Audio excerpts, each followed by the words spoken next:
You've tried getting your cat to take the Myers-Briggs personality quiz, but they won't show any interest. You showed them Rorschach blotches, but they just kept saying everything looked like meow. Even checking their horoscope was a complicated mess, not least because you're not really sure how the zodiac applies to cat years. We all love a good personality test, but wouldn't it be great if we could involve our feline friends in our fun? Well, now you can. In this video, we're going to talk you through the ways, both mystic and scientific, that you can find out more about your cat based on their feet and fur, along with the scientific explanation for why certain physical traits in your cat could cause them to have certain personality traits.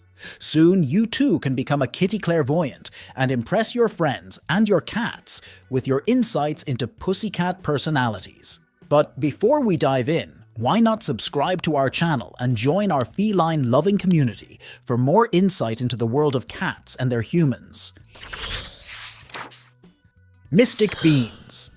You probably won't have much success asking your furry friend to cross your palm with silver. Cats are notorious cheapskates. But that doesn't mean that palm reading is out of the question. Developed by a Japanese author and psychic named Akatsuki, Nekteso, or pawmestry in English, is the kitty equivalent of palm reading.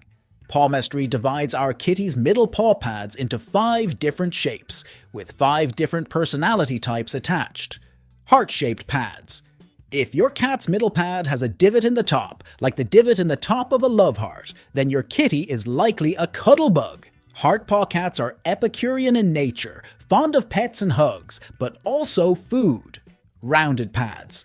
A cat whose paw pad is rounded on top is probably a bit of a handful. They can be more outgoing and curious. They may get on better with other cats than with humans, though they'll accept a cuddle if they're in a particularly gracious mood. Flat-topped pads. Quite the little shrinking violets. These cats are shy, don't do well with strangers, and like to be the only kitty in their home. That doesn't mean they're standoffish, however. If you're one of the few humans they've chosen to trust, you may find you've got a Velcro cat on your hands. Less defined, flat-topped pads. If your kitty's pad looks kinda flat, but not quite enough to be considered a true flat top, then they're probably less shy and more aloof. These cats aren't scared of humans, but they don't always see us as worth their time. If you make an effort to earn their respect, however, you'll find that it's more than worth it. These cats can be very loving towards the humans they've decided to accept. Triangle-shaped pads. This shape is relatively rare, and these cats are a rare breed to match. They're very energetic and can sometimes get a bit crazy. These cats may not be lap cats, but for cat parents who are able to appreciate their sense of humor and fun-loving personalities, they can be great pets. Pawmestry is fun, but maybe you're looking for something with a bit more scientific backing. Or possibly, you just don't want to be squinting at your kitty's feet all day. If so, we can recommend Clairvoyant coats. Superstitions about the color of a cat's fur go back centuries and cross cultures. You may have heard, for example, the idea that a black cat is unlucky. Or alternatively, if you're from or know people who are from the British Isles, you may have heard the opposite. In the United Kingdom, black cats are seen as lucky by default and only bring bad luck if they come at you from the left. An old Irish folktale, meanwhile, identifies a black cat as the king of all the cats. So your little void kitty may in fact be of royal blood. In Japan, meanwhile, a popular good luck charm is the Neko, known in the US as a lucky cat or a money cat, a waving cat figurine holding a coin, which is commonly put in the windows of stores to beckon customers inside. The most common Neko colors are white, which means good luck and happiness, or gold, which means prosperity.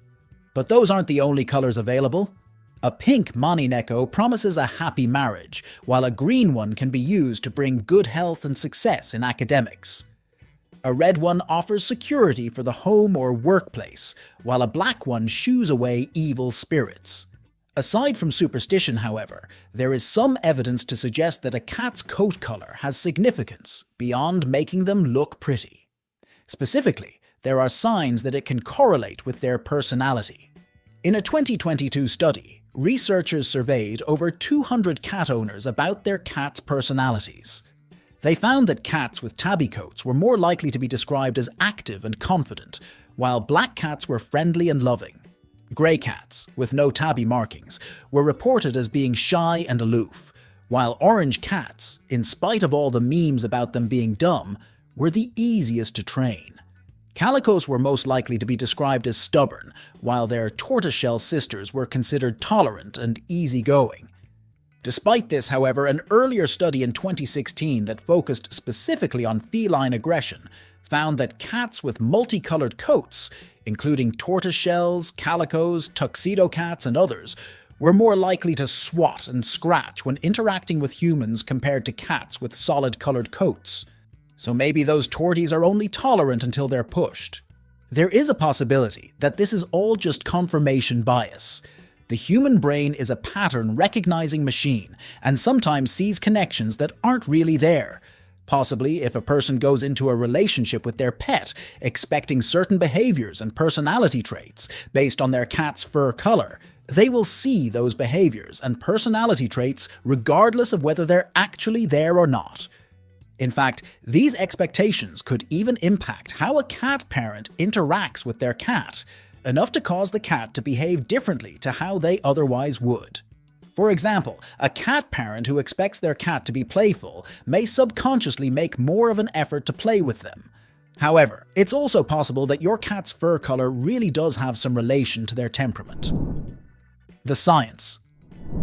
It's important to remember that most of the colors that we see in cats today, even cats that aren't pedigree, aren't naturally occurring.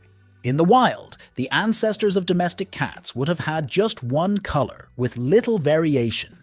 It was only after they were domesticated by humans that we started getting the prettiest kitties to have kittens together, leading to all kinds of fun coat colors and, eventually, the modern pedigree breeds of cat. When humans started breeding for specific fur colors, lengths, and body shapes, however, they discovered that they ended up breeding in some other traits they didn't intend. This is due to a phenomenon known as linked genes, where certain pairs of genes are more likely to show up together. For example, the gene for blue eyes in white cats is, unfortunately, strongly linked to deafness, and as a result of this, 65% of all white cats with two blue eyes are likely to have hearing problems. This is the reason why breeders have to be so careful what traits they choose to breed in, and why so many breeds are more likely to have specific health problems, even though the breeders almost certainly didn't intend that to be a breed trait. As personality traits and temperament can also be influenced by genetics, this led to certain breeds having very clearly defined personality types. Siamese cats are smart, vocal, and very active. Ragdolls are cuddly, calm, and very floppy. Turkish Vans love to swim. Though this won't apply to all the individual members of a specific breed, it applies enough to be considered a trait of the breed. Though the ancestry of your average stray cat is almost certainly more mixed than the average pedigree, these linked genes could provide the answer to why certain colors seem to have certain personalities. If, say, the ginger gene is linked to a gene that makes a cat easier to train, this could lead to ginger cats being, in general, easier to train. Maybe further research will reveal that your kitty's coat is more than just a pretty color, but a sign of their innermost personality. One thing cats of all colors and paw shapes have in common is their love for their human friends. But human friends, of course, can't always be there to play with their cats. To learn about the effect that being away from home can have on your kitty, and the things you can do to combat it, check out this video on whether your cat misses you while you're out of the house.